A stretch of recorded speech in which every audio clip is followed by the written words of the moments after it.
What's going on? Doc Danny here with the PT Entrepreneur Podcast, and today we're talking about the hardest stage, in my opinion, at least, when it comes to clinical businesses. And some people will probably think, oh, well, starting is the hardest part.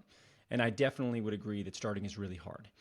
But I feel like starting your practice, the hardest part about starting your practice is it's the mental side. It's the mental hurdles that you have to jump over to even believe that you can do something on your own. That is actually the hardest part. Skill-wise, I do not think that is the hardest part. And that's what I want to get in today. And for those of you that are listening to this and you're starting, don't discount. I'm not discounting where you're at because I totally understand what that lack of understanding, that lack of confidence is. And just being able to try to do your own thing is a huge accomplishment. And once you do, you probably will realize, okay, this isn't that challenging of a mountain I need to climb. It's still a difficult climb, but for you to be able to replace your income, for most people with basic skills, basic understanding of sales and marketing, and there's many places you can learn that. You can get mentorship like what we offer with something like our Clinical Rainmaker Program. You can try to take a crack at it your own with something like the cash-based field manual that I wrote, and be able to apply those lessons and information to your own practice, especially if it's a side hustle, because then you're not even leaving your full-time job. But when you decide to go all in, the hardest stage, in my opinion, is the stage where you're growing past yourself. And here's why I say that. And if you're in that stage, I hope that if nothing else, me breaking this down and letting you know legitimately why I think this is the hardest stage, I hope it makes you feel a bit better about the stage that you're in. Because if you can get past this stage, it's clear sailing in a lot of ways to a seven-figure practice, if that's what you want, right? If that's what you want to grow to. Maybe it's less than that. Maybe it's a smaller practice. It doesn't really matter. It's clear sailing once you get past this stage to that size business, if that's what you decide that you want to do.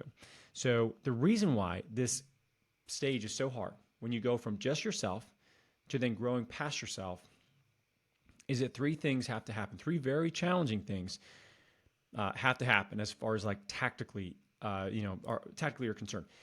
And you might run a different model, but by and large, this is what we see most people do.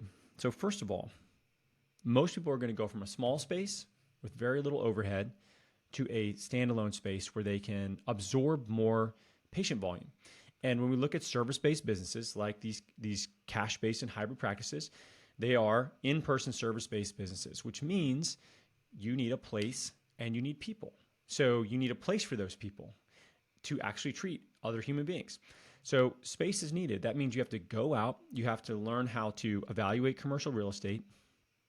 You have to find a vetted commercial realtor. You have to understand what you're signing up for legally as far as your lease is concerned, potentially finding a attorney to help you, look over all that stuff, negotiate potentially.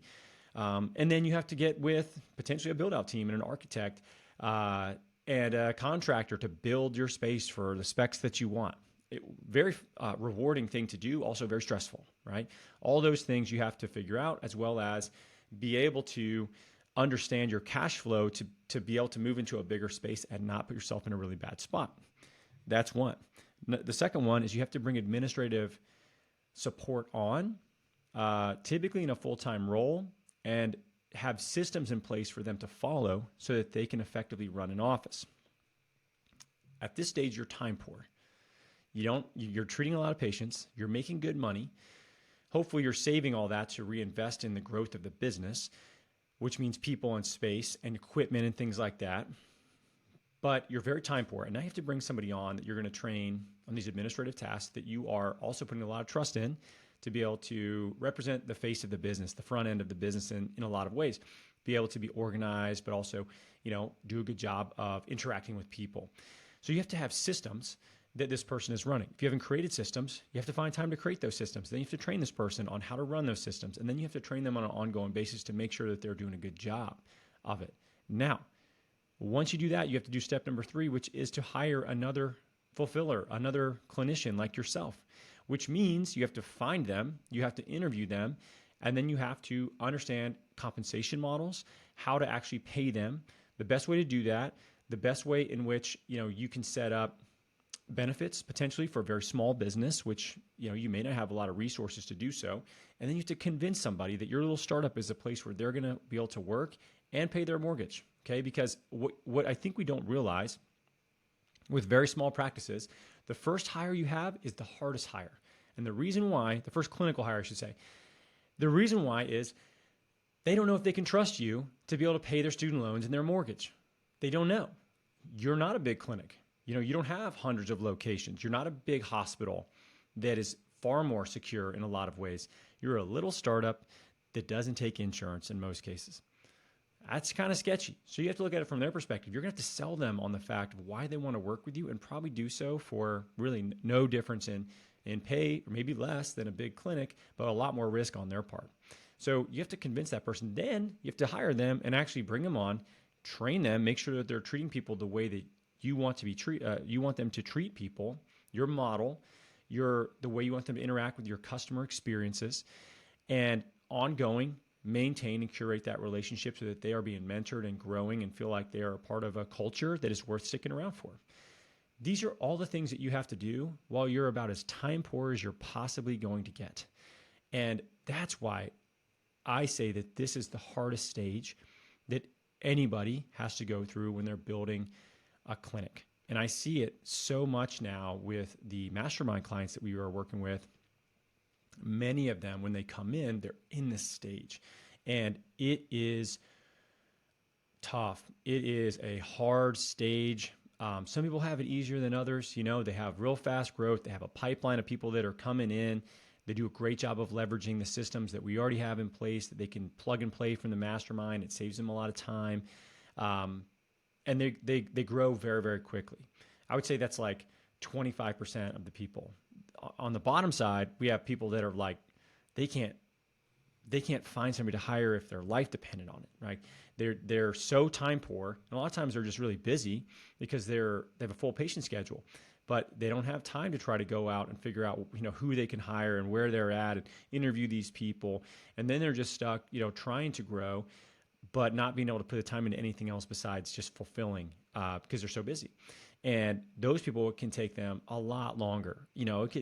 Whereas it could take somebody, let's say, 3 to 6 months to go through all of what I just explained and get up and running with another staff member on board.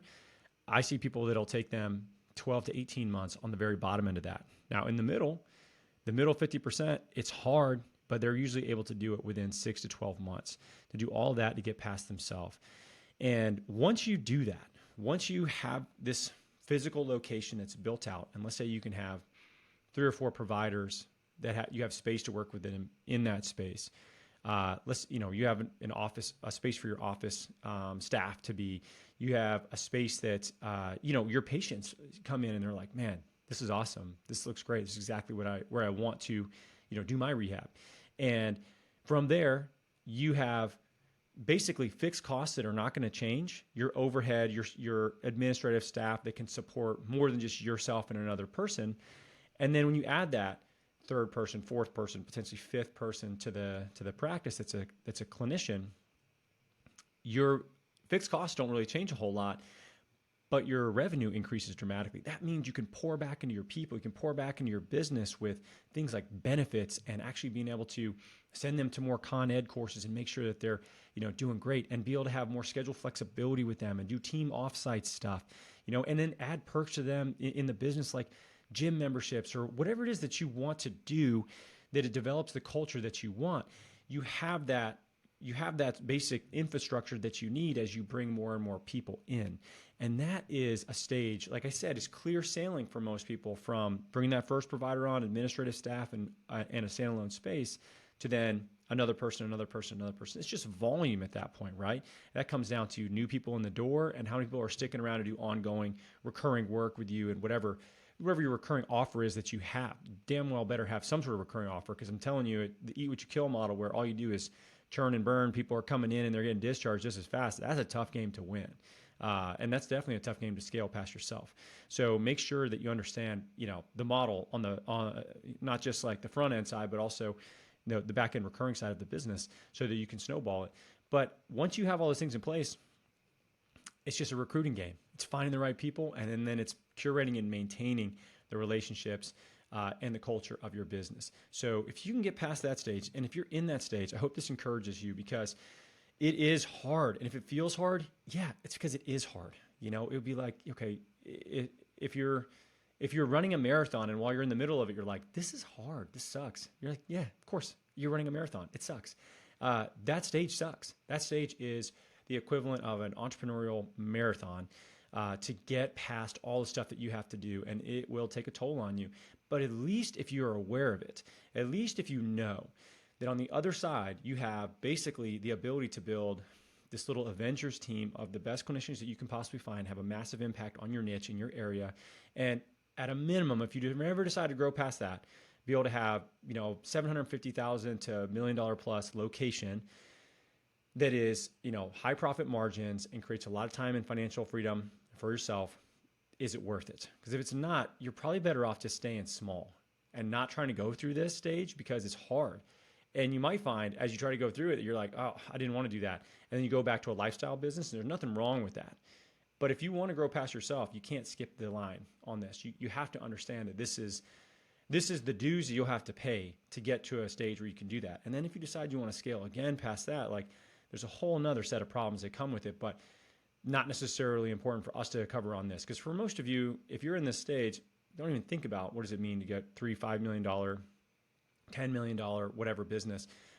You just want to try to get past this stage and work on the right things, right? So make sure that you're keeping your head down. Make sure you're focused on this. Make sure you're not trying to burn yourself out and make it happen so fast that, you can't keep up, because it's going to happen if you put the right work in and you're patient enough and you make the right decisions with the space and the people that you're working with. And honestly, the space and the people you're working with is the best part. You get this amazing space that you're proud of, your family can come to. They see that you're, really helping people. You have a legitimate business with a standalone location. It's funny, the difference between like when I had a subleased office and when I had a standalone space that was like built out, you would have thought my family thought I was like, just imagining that I was in business for the first year or whatever, where we didn't have a standalone space. And then all of a sudden they came to it and it was very real to them. It was a cool thing to see. It was great for them. They were like, oh my God, look at this. This is a very proud thing for them to see. And it's worth it. I think it's so worth it. The people are worth it more than anything. I still go back to the practice that we sold a year ago. I go back every month. I bring donuts or breakfast burritos or something like that to our staff, and I hang out with our office manager for like an hour because I like her. She's amazing. And I miss being in that environment because it's such a great environment to spend time in. And you get a chance to do that, and that's your business. And you get a chance to meaningfully change people's lives with the patient work that we get to do. That's awesome. And it's worth the effort, in my opinion. And if you don't feel like it is, then stay small. Don't go through this stage and save yourself a lot of pain, because it's probably not worth it if you don't want to really, really grow a culture and a team and grow past yourself. So hope this helps. If you're in this stage, man, hang in there. It's tough. If you need some help getting through this is a very challenging stage, probably the one that we help the most people with, especially when it comes to making sure you're finding the right space, make sure your hiring processes are good and your training systems are good. We'd love to help you with this. This is something that we have a really good success rate with. It's easy as going to physicaltherapybiz.com. Simple as that. Go check out what we do. You can learn a little bit more about it. It's easy to find out how to get in touch with us from there. Great spot to learn more. So head there if you're interested. We'd love to help you out. If you want to do it on your own, hey, mad respect to you. Hard to do, even harder to try to figure out, but that's up to you. So as always, guys, thanks so much, and I'll see you next week.